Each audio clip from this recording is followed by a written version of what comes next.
सोनपुर राज्य के छोटे से गांव में श्यामू नाम का एक किसान रहता था। श्यामू अपनी पत्नी रमा के साथ रहता था। वो बहुत ही गरीब था। एक दिन श्यामू अपनी पत्नी के साथ बैठा था, तभी क्या हुआ भाग्यवान, क्यों इतनी परेशान दिख रही हो? सुनिए जी, अमीर होना क्या सब कुछ नहीं होता ना। क्या हुआ, मुझे कुछ समझ में नहीं आया। कल मैं गांव की नदी में पानी भरने के लिए जा रही थी, तभी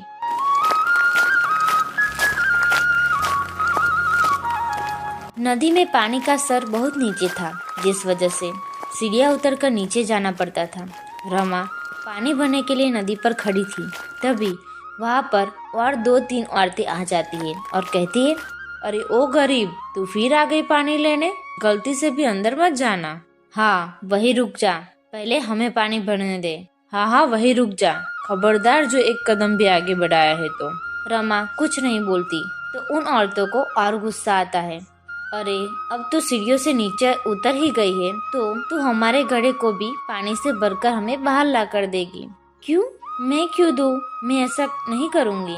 क्या तुम्हें पता नहीं है कि हम लोग ये पानी कहाँ पर ले जा रहे हैं?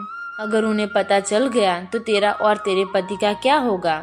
रमा अच्छे से जानती थी कि वो सभी औरतें मुखिया के घर में पानी ले जाने का काम करती हैं और उन्हें मना करना मतलब उसे और उसके पति को मुखिया जी का गुस्सा झेलना पड़ेगा। रमा सभी को बारी बारी से पानी के घड़े भर के देती है। इस समय रमा अपने पति श्यामू के साथ बैठी थी। तुम तो जानती हो कि हम कितने गरीब हैं। मुखिया जी के पास हमारी जमीन कर्जे में है और अब हम हमारी ही जमीन पे मजदूरी का काम कर रहे हैं। हमें क्षमा कर देना रमा, हम तुमको खुश नहीं रख पा रहे, ना ही हम तुमको अच्छा खाना दे पा रहे हैं, ना ही अच्छी साड़ी लाकर दे सकते हैं और ना हम तुम्हें महंगे आभूषण लाकर दे सकते हैं। हम आपके गुनहगार हैं, हमें क्षमा कर देना। और इतना कहकर वो रोने लग जाता है। अरे ये आप क्या कह रहे हो? मैंने कभी आपसे कुछ नहीं मांगा। माना कि हम गरीब हैं तो क्या हुआ, हम उन सभी घमंडी अमीरों से अच्छे ही हैं और देखिएगा हमारी जिंदगी में भी खुशियाँ जरूर वापस आएगी। हमें भगवान पर भरोसा है। इतना कहकर रमा अपने पति के गले लग जाती है। रात हो गई थी। श्यामू के घर में हमेशा एक आदमी का ही खाना बनता था और श्यामू और रमा दोनों ही आपस में बांटकर खाना खा लेते थे।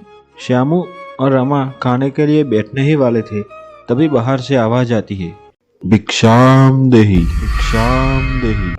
श्यामू बाहर आता है और देखता है कि उसके घर में बाहर एक साधु आया है। वो साधु को प्रणाम करता है। रमा, ओ रमा, जल्दी से बाहर आओ। अंदर से रमा बाहर आती है और साधु को प्रणाम करती है। बड़ी भूख लगी है मैया, कुछ खाने को मिल जाता तो बहुत कृपा हो जाती। रमा उन दोनों का खाना उस साधु को दे देती है और वो लोग घर बाहर चले जाते हैं। थोड़ी देर बाद साधु खाना खाकर घर के बाहर आता है और उन दोनों से कहता है, इस संसार में कुछ भी स्थायी नहीं है, इसलिए खुद को ज्यादा तनाव में ना डाले। चाहे परिस्थितियां कितनी भी कठिन क्यों ना हो, वे एक दिन जरूर बदलेंगे। मैया, आज तुम दोनों ने भूखे रहकर मुझे खाना दिया है, भगवान तुम्हारा भला करेगा बेटे। इतना कहकर साधु वहाँ से चला जाता है। सुबह हो गई थी और श्यामू अपनी कुल्हाड़ी लेकर जंगल में लकड़ियाँ काटने के लिए जाता है। अचानक कहीं से उसको किसी बच्चे की रोने की आवाज़ सुनाई देती है। वो उस तरफ जाता है तो देखता है बच्चा एक टोकरी में रो रहा है। कितना प्यारा बच्चा है, इस घने जंगल में किसने इस बच्चे को रख दिया है? हे भगवान, कोई इतना निर्दय कैसे हो सकता है? इतना कहकर वो उस बच्चे को अपने हाथ में लेता है। एक बड़े पेड़ के पीछे से वो साधु बाहर निकलता है। श्यामू वहाँ से बच्चे को लेकर चला जाता है।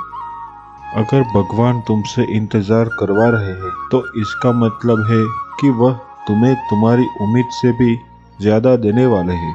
जैसे लोग मृत व्यक्ति को कंधा देना पुण्य समझते हैं, वैसे ही जिंदा व्यक्ति को सहारा देना भी पुण्य समझना चाहिए। जब यह समझ आ जाएगी तो जिंदगी आसान हो जाएगी।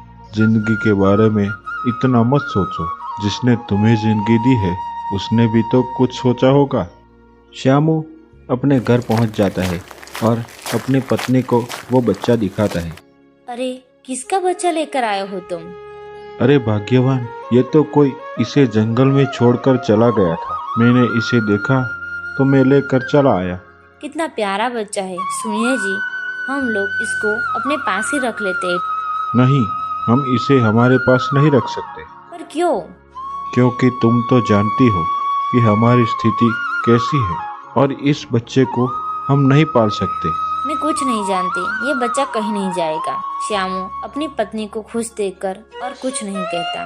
ठीक है, अगर तुम यही चाहती हो तो मैं अब दुगनी मेहनत करूंगा। मैं सुबह जंगल से लकड़ियां काट काट कर बाजार में बेच दूंगा।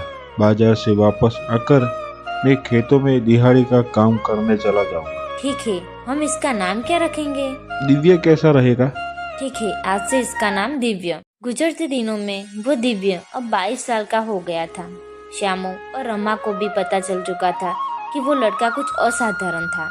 वो आम लोगों से कुछ ज्यादा ही दूर का देख सकता था।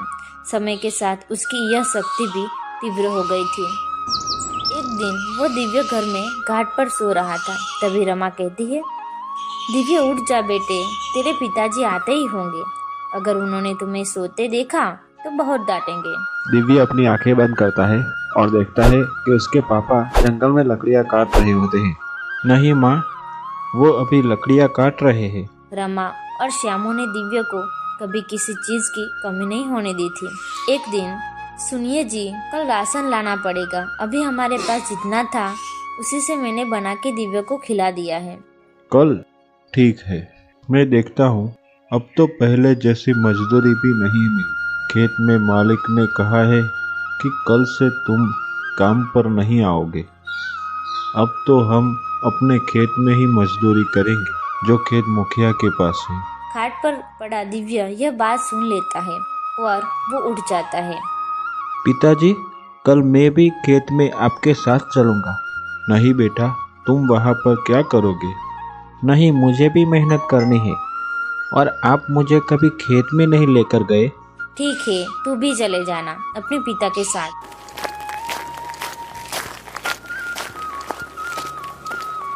पिताजी, आज के बाद आपको काम करने की कोई जरूरत नहीं पड़ेगी। आज के बाद हम एक बड़ा सा घर बनाएंगे और मजदूर से ही काम कराएंगे। क्या बोल रहा है बेटा? दिव्य आगे बढ़ता है और एक जगह खड्डा खोदने लग जाता है। थोड़ी देर खड्डा खोदने पर सोने से भरा हुआ घड़ा में निकलता है। ये देखकर श्यामू चौंक जाता है। अब श्यामू को समझ में आ गया था कि दिव्य ऐसा क्यों बोल रहा था। वो आगे बढ़ता है और दिव्य को गले से लगा लेता है। दोनों बाप बेटे घर पर आकर सारी बात बताते हैं। जल्दी ही वो लोग एक बड़ा सा घर बना लेते हैं और खुशी से रहते हैं।